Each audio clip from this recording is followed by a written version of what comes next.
সুন্দরবনের এই রিক্সা চালকের মেয়ে আজ নিট পরীক্ষায় পাশ করে ডাক্তার হওয়ার স্বপ্ন দেখছে। ডাক্তারি পাশ করে সুন্দরবনের অসহায় মানুষগুলোর চিকিৎসা করতে চান এই লড়াকু মেয়েটি। এক চিলতে ঘরে পড়ার জন্য কোনো নিরিবিলি পরিবেশ ছিল না, তাতে কি মেধার জোরেই এলো সফলতা। ভাঙাচোরা ঘরে অভাবকে সঙ্গী করে বেড়ে ওঠা মেয়েটি আজ সুন্দরবন নয়, গোটা বাংলার গর্ব। জীবনে চলার পথে দারিদ্র্য আর প্রতিকূলতা যখন নিত্যসঙ্গী, তখন স্বপ্ন দেখাটাও যেন এক দুঃসাহসিক অভিযাত্রা। কিন্তু সেই দুঃসাহস আর অদম্য জেদকে সঙ্গী করে সমস্ত বাধা পেরিয়ে এসেছে সুন্দরবনের হিঙ্গলগঞ্জের পাঁচতলা গ্রামের মেয়ে বিদিশা বর। অভাবের কঠিনতম পাঁচিল টপকে রিক্সা চালক বাবার একমাত্র ভরসা হয়ে সে জয় করেছে নিট পরীক্ষা।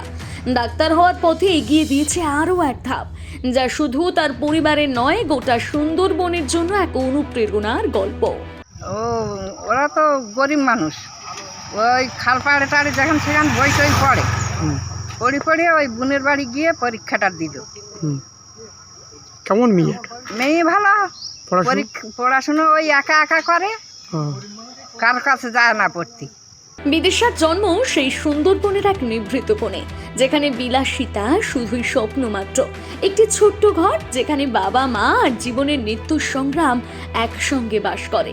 বিদিশার বাবা প্রতিদিন কলকাতায় রিক্সায় প্যাডেল চালিয়ে যে সামান্য কটা টাকা রোজগার করেন, তাতেই চলে তাদের ছোট্ট সংসার। সেই এক চিলতে ঘরে পড়ার জন্য কোনো নিরিবিলি পরিবেশ ছিল না, ছিল না একটা আলাদা পড়ার টেবিলও। নিটের মতন কঠিন পরীক্ষার জন্য দামি কোচিং সেন্টার তো দূরস্থ, সেই ছিল তাদের কল্পনারও অতীত। টিউশনের সামান্য সামর্থ্যটুকুও ছিল না। তবু এই অপ্রতুলতার মাঝে বিদিশার স্বপ্ন ডানা মেলতে শুরু করেছিল। মেয়ের সফলতায় সরল মনে তার বাবা কি বললেন শুনুন। আমি রিক্সা চালাই, আমার অভাব চারটে মেয়ে পড়াশুনো করাই। আমি নিজে খাটাখানি করে গরু ছাগল হাঁস মুরগ ইত্যাদি পুষি আমি। আর মেয়েগুলো কখনো মাছ ধরে, কখনো নদীতে জাল টানে। হ্যাঁ, তারই ভিতরে আমার একটা ভাই এরকম একটু পাগল মতন আছে, সিট খাবারই আছে, তার জন্য পড়ার অসুবিধা। ওই জন্য মেয়েটাও আবার কান্তি লাগে মাঝে মাঝে, ঘর বাড়ি ছোটো। মেয়েটাও গাছতলা গিয়ে ওই খালের ধারে গিয়ে পড়াশুনো করে। বিদিশার কণ্ঠস্বরে সেই লড়াইয়ের প্রতিটি বাঁক স্পষ্ট হয়ে ওঠে। সে বলে, অনেক সময় বাড়িতে মন বসাতে পারিনি, পড়ার মতন জায়গা পেতাম না, তখন পুকুর পাড়ে গিয়ে বসতাম। কখনো গ্রামের মাঠের এক কোণে বই খুলে বসতাম ঘাসের ওপর, আকাশের নিচে।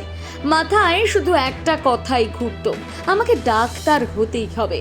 কারণ আমাদের এই গ্রামের মানুষরা সামান্য চিকিৎসার জন্য কত দূরে যায়, কত কষ্ট করে। আমি চাই এই মানুষগুলোর পাশে দাঁড়াতে, তাদের কষ্ট কমাতে। কোচিংয়ের ব্যয়বহুল ক্লাসের বদলে তার শিক্ষাগুরু ছিল ইউটিউবের ভিডিও। প্রখর ইচ্ছা শক্তি আর নিজের উপর অগাধ বিশ্বাসী ছিল তার সবচেয়ে বড় পুঁজি। সাফল্যের জন্য ফার্স্ট অফ অল পিডব্লিউর হোল ফ্যাকাল্টি ইয়াকিং 2.0 ব্যাচ থেকে আমি পড়েছিলাম। পিডব্লিউর সমস্ত টিচার আমাকে খুব সাহায্য করেছেন। এছাড়া বাবা মা, আমার দিদি, জামাইবাবু, ওনারা আমার সবসময় পাশে থেকেছেন। জামাইবাবু আমার যেখানে যা দরকার জামাইবাবুই আমাকে সঙ্গে নিয়ে যেতেন। আমার সর্দিত সব কাজে যেখানে যাওয়ার কোনো দরকার, খাতা বই পেন আমার সর্দি দেখেছে। আর মা বাবার ভূমিকা তো কখনো কমই হয় না, ওনাদের ছাড়া আমি এটা কখনোই পেতাম না। আমার বাবা তো বাড়িতে রিক্সা চালান, কিন্তু তার লকডাউনের পর থেকে অতটা যাওয়া আসা হতো না। তারপরে শরীর খারাপ করে, প্রেশার, সুগার, বাবারও বয়স হয়েছে।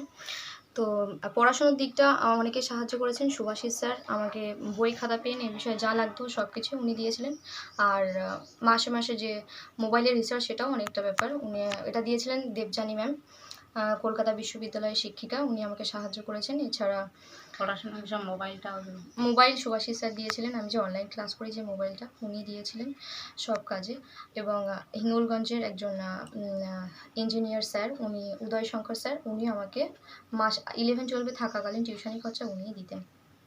যখন শহরের ছেলেমেয়েরা আধুনিক কোচিং সেন্টারের সব রকম সুবিধা পাচ্ছে, তখন বিদিশা একাকী লড়েছে তার অদম্য মনোবলের জেরে। আজ সেই অদম্য মেয়েটি নিট পরীক্ষায় সাফল্য পেয়ে প্রমাণ করে দিয়ে বুঝিয়েছে, স্বপ্ন যখন বড় হয় তখন পরিস্থিতি নয়, মনোবল আর আত্মবিশ্বাসী সবকিছু। বিদিশার এই জয় শুধু তার ব্যক্তিগত সাফল্যই নয়, এই জয় গোটা সুন্দরবনের সেই সব মেয়েরা যারা প্রতিকূলতার বেড়াজালে থেকেও সাহস আর সাধনায় নিজেদের স্বপ্নকে বাঁচিয়ে রাখে। বিদিশার এই লড়াই তাদের অনুপ্রেরণা যোগাবে।